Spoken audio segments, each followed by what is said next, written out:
yourself a merry little Christmas.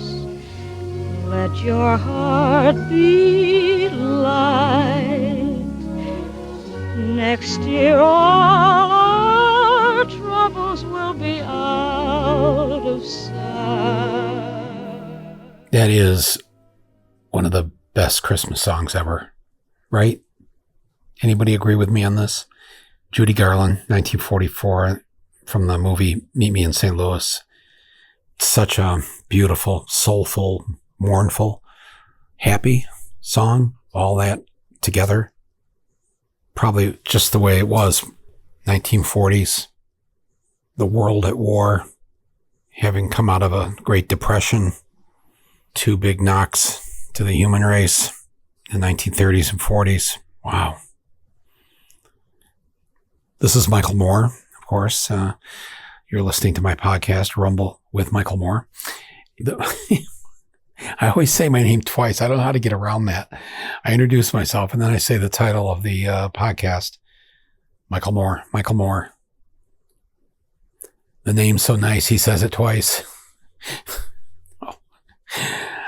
Oh man. I just was kind of thinking about my parents in that time growing up as they did in the 30s and 40s. And I think of my dad. I mean, he's just being in the Marines in the South Pacific through all those awful battles in World War II. And my mom being the youngest child in a depression.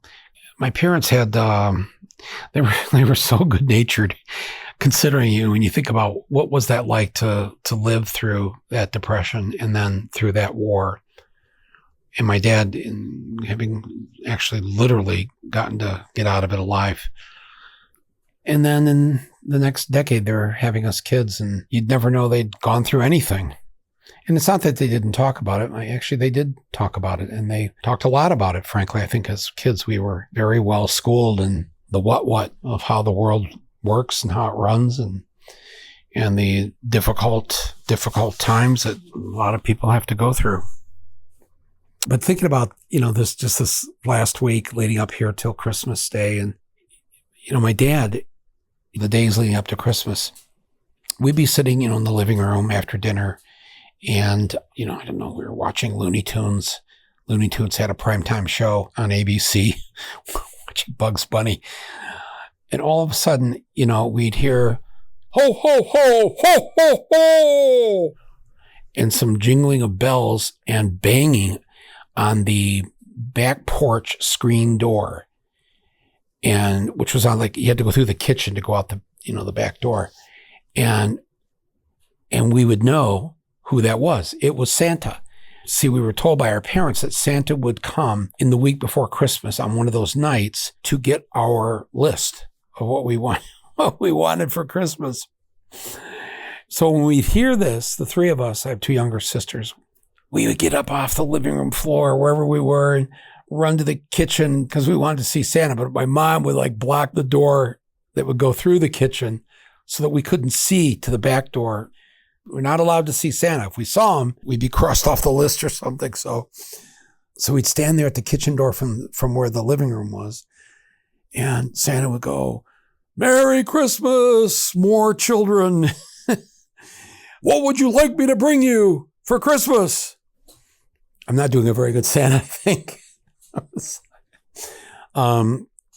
So Santa would go, what would you like for Christmas? And we were all screaming, and I'd shout out something. I want a machine gun and a grenade. I know. We were World War II children. We used to play war out in the neighborhood, every day. Somebody would have to be the Germans, and then the other half of us would be the Americans. And I have to say, my favorite thing when we played war as kids was somebody would throw a grenade toward us. I would jump, just leap through the air and fall on the grenade to save everybody else and pretend that I was blown to bits. I know, why am I laughing about this? This is awful. If children are listening to this, this was something we did a long time ago when we were not as smart as you children are today. So anyways, my sisters, would want an easy bake oven or some doll.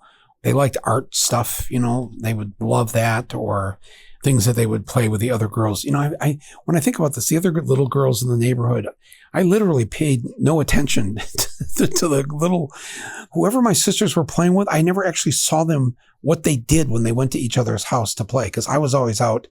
There was a field on the side of our neighborhood. We lived on a dirt street and it dead ended in a field. And so we'd take one of the lawnmowers out there and we'd mow a baseball field out of it. We'd create like a diamond, and all summer long, we're out there playing baseball every day, all day.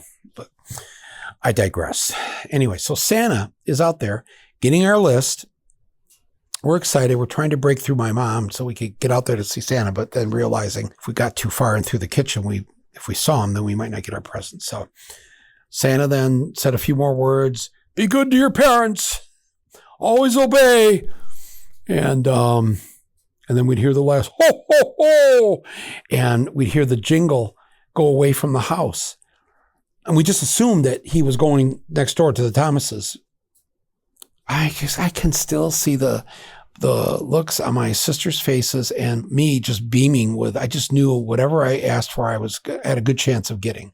Now, of course, we didn't get everything, and back in those days, things were much more limited than, they are now. But I do have such a joyful memory of this, and just kind of marveling at my dad. My dad was not like a showman or a person who would like play a character or whatever, but he really put his all into this, and we believed and we believed and we believed.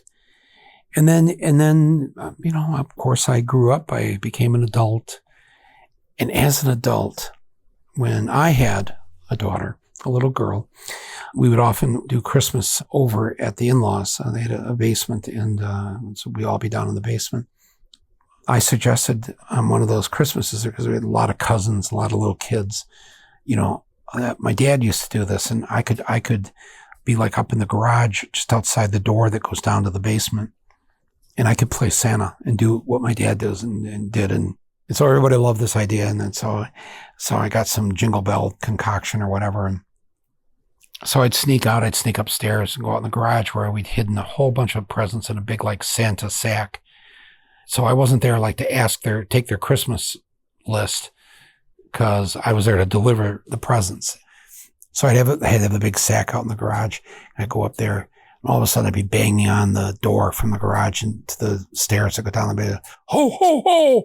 Merry Christmas! It's Santa! And of course, the kids go crazy, and the adults block the bottom of the stairs so the kids can't get up to see that it obviously, it was me. And I brought your presents. I know you've got some there from your parents, but these are presents from the North Pole.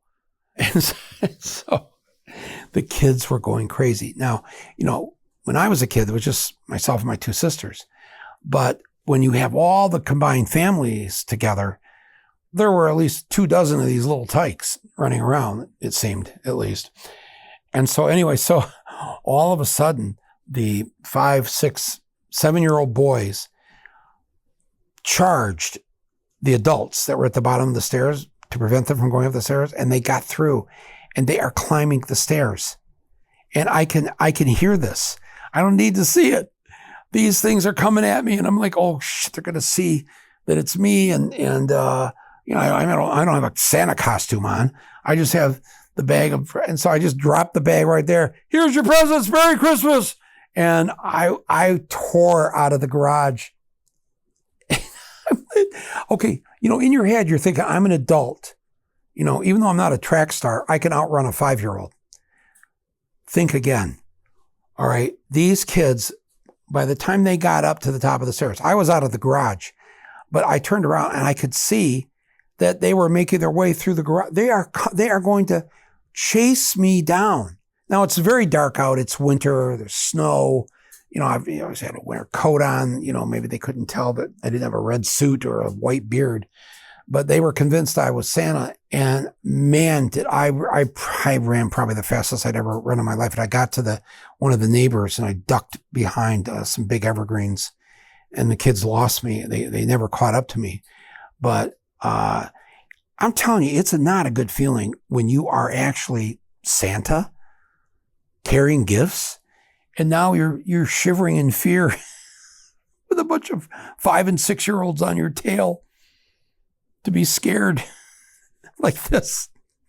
My dad never had this problem. What am I trying to do here? But that was the first time we did it. In years after that, I got it down a little better. And I was never captured or caught or my identity revealed. But it was fun.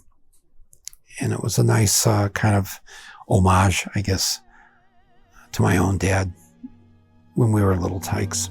Once again, as in olden days, happy golden days of yore, faithful friends who were dear to us will be near to us once more. Let me just take a moment to thank one of the 2 underwriters for today's episode. Much appreciation here on Christmas to support Rumble here with me. First up, a huge thank you to Trade Coffee. If you love drinking coffee or have a coffee lover in your life that you're still shopping for, well, let me tell you, you have to check out Trade Coffee. Trade Coffee is a coffee subscription service, and it makes it super easy to get better coffee. It's delivered fresh from the finest local roasters around the country, direct to your doorstep. The roast selection to choose from on Trade is incredible, and regardless of whether you already know what you like or you're new to this idea of specialty coffee, Trade makes it easy and convenient to discover new coffees. This month in our Rumble office, we of course had to go with a holiday roast. We chose a blend from Mother Tongue Coffee in Oakland, California called Merry Everything and a Happy Always. I love that. Made with baking spices that have notes of apple and toasted nuts in them, it makes the whole office smell like the holidays. So whether you want to treat yourself or whether you're just looking for a plain old gift any time of the year, right now, Trade is offering Rumble listeners a total of $30 off a subscription and access for a limited time to these holiday coffee specials. That's drinktrade.com, drinktrade.com/rumble. for $30 off. drinktrade.com/rumble. So this is my unofficial Christmas podcast message to you. I want to tell you about tomorrow, about something I'm going to do for you, with you on Christmas Day. And then I have a couple little things to say, but I'm not going to keep you long here. It's Christmas Eve. Here on Christmas morning, I'm going to start a new tsunami series, like we did with the Tsunami series, Mike's midterm Tsunami of Truth. For 44 days leading up to the election, I sent you a written column essay each day telling you why we were not going to let the Republicans take over. They were telling us they were going to win 60 seats in the House, 5 seats in the Senate, governorships. Essentially, the Democratic Party was going to collapse under this red wave. And not only were the Republicans saying it, Democrats were saying it, people who didn't want it to happen but believed it, pundits, liberal news commentators. Everybody got on board, as you know, and I don't need to repeat this again, that you and I and a few others didn't believe that and believed that they could be stopped, that they weren't the big bad boogeymen that were going to bring Trump back and ruin the country again. So for 44 days, I sent you those every day. Thank you for opening them. Thank you for reading and responding. And thank you for voting and getting 5 people to take to the polls with those who did that. Any work you did, thank you for all of that. But what I thought I would do, if you'll accept this as a Christmas gift for me, is to start a new series, not as long, just a sort of a 12 days of Christmas series that will begin here on Christmas Day. One of the things I heard a lot from people during this election year is, I live in a red area, I live in a red state, I live in a red county. What's the point? What can I do? You know, there's a sense of a real despair because you're constantly surrounded by this madness of election deniers and people that are lovers of Trump and all of this. And how can you get anything done? How can you contribute to the greater good when you live in this red town? Well, I have put together 12 episodes. They're only going to be about 12 minutes each. And each day I'm going to drop one. It's called Blue Dots in a Red Sea. how to not only survive, but thrive. If you're a blue voter, if you're a Democrat, if you're a liberal, you're a progressive in a red town, in a red county, in a red state. And not only that, how to win elections. And I'm going to show you what people did just a month ago. People who live in red cities, red towns, red states, and how they got elected as Democrats. If you felt even the slightest bit inspired by the tsunami of truths that I sent you during the election season here this fall, I promise you, if you will just listen, and these are short podcasts each day, 12 minutes, that's it. If you will listen to my battle plan as I lay it out, my strategy, not only for those of you who live in red areas, how you can win, how you can flip a town, a township, a school board, that you could actually flip your state. And you don't need to go any further than the state of Georgia to know what I'm talking about. We have seen this happen. And so starting here tomorrow or today, if you're listening to this on Christmas Day, I want you just to take 12 minutes a day for the next 12 days. It's all it's going to last. And listen to my blue dots in a red sea. And how do you turn red into blue? Because you know you can't. These are two primary colors. I'm going to show you how to do it. I want you to listen. Now, don't say to yourself, oh, I live in Massachusetts or I live in California. I don't know. If you live in California, you have many red areas in California. If you live in Michigan, there are still red areas. You know, but the other piece of this is that you have relatives and you have friends and they live in red states and they live in red areas and they're feeling that despair. And I want you to share this little tsunami of podcasts over these next 12 days with them. Send it to them. Say, here, give this a listen. Michael Moore's got an idea for what you can do to help flip things in your area or to put up a blue wall or get a ballot proposal passed, whatever it is. There are things can be happening in red states, in red towns. And I want to show you how to do it, what you can do, or what your relatives who live in Idaho or South Carolina or Arkansas, what they can do. Or, oh my God, if you have family in Florida, first of all, my sympathies. But even in an insane state like Florida, they have a way out. And definitely in Texas, there's a way to keep doing some good stuff that we started here this fall with this election. So that's what's going to happen. 12 days in a row, each day, a 12-minute podcast for the 12 days of Christmas from now until January 6th. And I want you to please tune in, please share them. 2023 and 2024 can be two of our best years for this country that are ahead of us. So that's Blue Dots in a Red Sea, a 12-episode podcast, 12 minutes long. That's all the length of it is for the next 12 days right here, Rumble with Michael Moore, and it'll also be sent to you on my Substack. So please give a listen. I think you'll enjoy it and appreciate it, and maybe we can all learn something from each other. Okay, so before we go on to my last thing here, let me just take another second here to thank my other underwriter for today's Christmas Eve episode. This episode is brought to you by the good people at BetterHelp. When life gets stressful or overwhelming, it's helpful to talk to someone about it. Yet so often, getting mental health help gets put on the back burner, especially in this country with our for-profit healthcare system. It can be expensive and difficult to make time for, or even hard to find the right therapist. That's where BetterHelp comes in.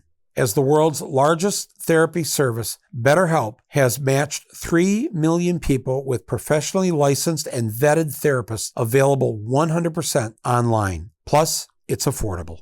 Just fill out the brief questionnaire to match with a therapist. If things aren't clicking, you can easily switch to a new therapist anytime. Couldn't be simpler. No waiting rooms, no traffic, no endless searching for the right therapist.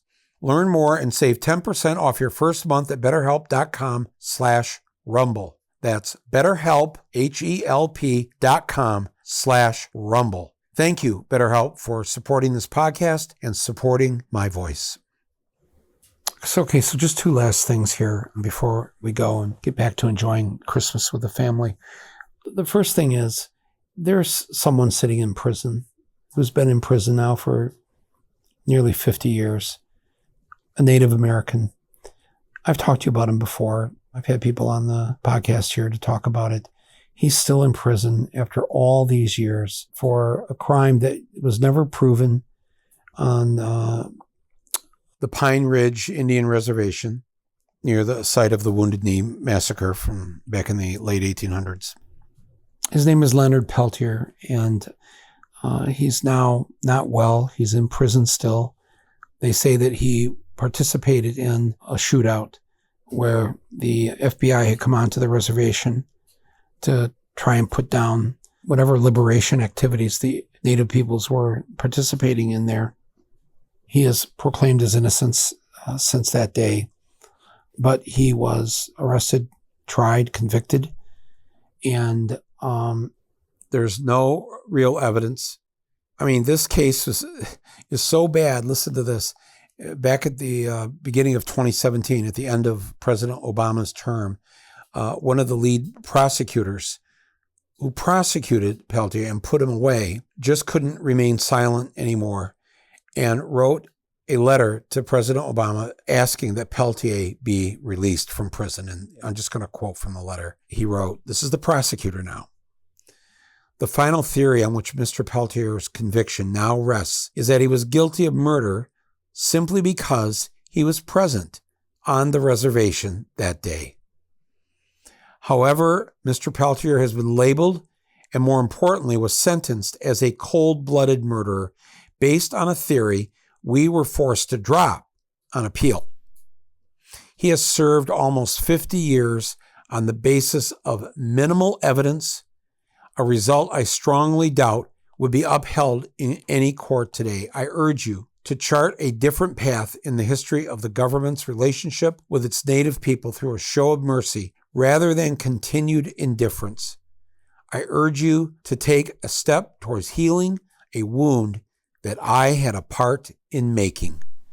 I urge you to commute Leonard Peltier's sentence and grant him executive clemency.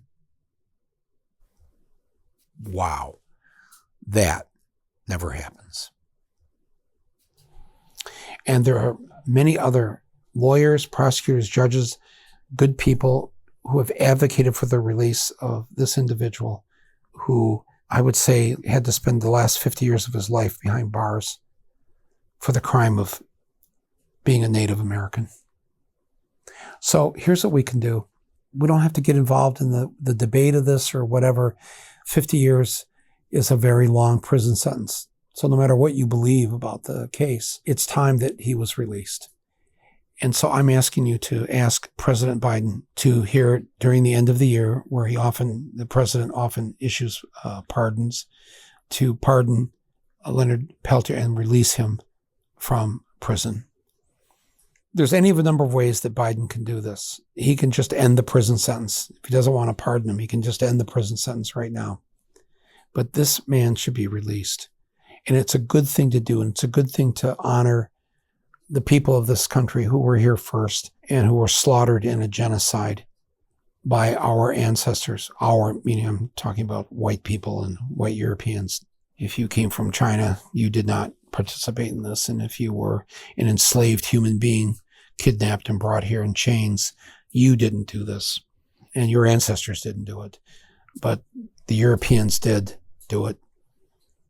And it's just one more small gesture, maybe, perhaps, on our part, those of us, the descendants of those Europeans, to make right. And to be forgiving. To release this individual, a leader of many, many people who are First Peoples, Native Americans, release him from prison. And I ask you this, President Biden, if there's any chance you happen to be listening or if anybody's playing this for you, I ask you to do this out of the generosity of your heart, out of the sense of forgiveness.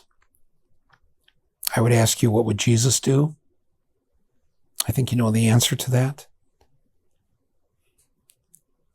And I think this would make a lot of people, this would be a beautiful way to end this year where we did a number of good things. And this could be one of the last things that we do to end 2022 by freeing Leonard Peltier. So I'd like to ask you to write to President Biden. I have a contact, and you just click on it here on my podcast page, or you can just go to whitehouse.gov. They'll have a way for you to send a message to the president. And I would love it if you would do that. Just 2 sentences, 3 sentences. Free Leonard Peltier. The last name is spelled Peltier, Leonard Peltier. And who knows, maybe we'll succeed. And finally, I want to say to all of you, it's a crazy world we live in. I know. It's a crazy, crazy world. Sometimes it's crazy good. Sometimes there's a lot of good that happens, and sometimes, our heads are spinning. We have so much more work to do to better things, better ourselves, make life better for our kids, grandkids, our elderly parents. So many things on that list. And I think we can do them. I think we could actually make a better world. And I think what I know is that better world starts with each of us, of how we treat ourselves, of how we treat each other, how we are to sometimes some of the worst people that we have to deal with in our neighborhood, in our schools, and at work. It's really hard to turn the other cheek. It's really hard to love your enemy, to love your neighbor as yourself. That's such a great line. The implication is that you can't really love your neighbor when you say, I'm going to love my neighbor as myself. Well, you better start by loving yourself first then. Because if you hate yourself, that ain't going to be much good love going to your neighbor. Love your neighbor as yourself. Do some good for yourself this year. Be kind to yourself. Don't beat yourself up. It's not worth it. Life is good. Life can be better. And the love that we share with each other, whether it's our neighbors or our classmates or our coworkers or family members, strangers on the other side of the planet, the more love, the better. I don't have to convince you of that. I know that. But to love your enemy, that's a hard one, isn't it? I try to ask myself if I can do it, and I don't usually succeed, but I think once or twice a year, somewhere I rise to the occasion inside myself, and I think, you know what? Yes, they treated you badly. They hurt you. But I don't really feel better by hurting them back or treating them poorly. Now, you never feel good doing that, do you? You think you're going to feel better. Yeah, I'll get them. And then it's like, oh, that felt like yuck. And then you've just debased yourself. You've lowered yourself. And if whatever you think about them in terms of how they behaved, by behaving like them, by being like them, is that progress? No. Progress is being able to still love them, even if they are shitty. Because really, maybe the only chance of them being better is whatever love you can spare to have that rub off on them so that they may think, wow, I thought he hated me. I mean, I actually did do something kind of rotten toward him. Again, I'm not always good at this. I'm just like you. I'm not going to discuss who my enemies are with you. And when I say the word enemy, it's just funny when I even say the word. I don't really want to think of anybody as my enemy. It's not how I look at the world. But I found myself a week or two ago in a moment where I had to make a decision where I could help somebody who was a friend of mine for a really long time and then wasn't. I'm not going to get into the why of it, but it's one of those sad things that happen between friends. In the end, nobody's right, nobody's wrong, and it's just stupid that you lose friendships. Just stupid. And so this moment came where I could help this former friend who was not nice to me in the end of the friendship. And I waited to the last minute, frankly, to whether or not, can I do this? Should I do this? I can't do this. It's not right. It's not right. Yes, it is right. People were friends of yours. You shared a lot with them, and you were in the trenches together, and that will never be forgotten. You grew together, and it's not worth it. It's not worth it. And I said that to myself, and I said, you're going to do something good right now. And I did. And it wasn't about money. It wasn't about anything. And this former friend will never know. But I did the right thing, and it felt good. Let me tell you, friends, it felt good. I didn't feel like, why did you do that after you were treated that way? No. That's exactly when you have to do it. That's the only way to build the love amongst us. I know probably some of this just sounds like a bunch of hooey and sentimental crap. I don't live my life that way, though. And you know me well enough by now to know that. So I encourage you to take those steps when you can to heal with each other, or to move on. And don't be stuck in the morass of bitterness and hate and feeling hurt. And yes, you were the victim. But now is now. We have to build this better world. We're never going to make it, my friends. You know this. And it has to start in the smallest ways. It has to start with ourselves, and it has to start with each other and the people we know, live with, be with.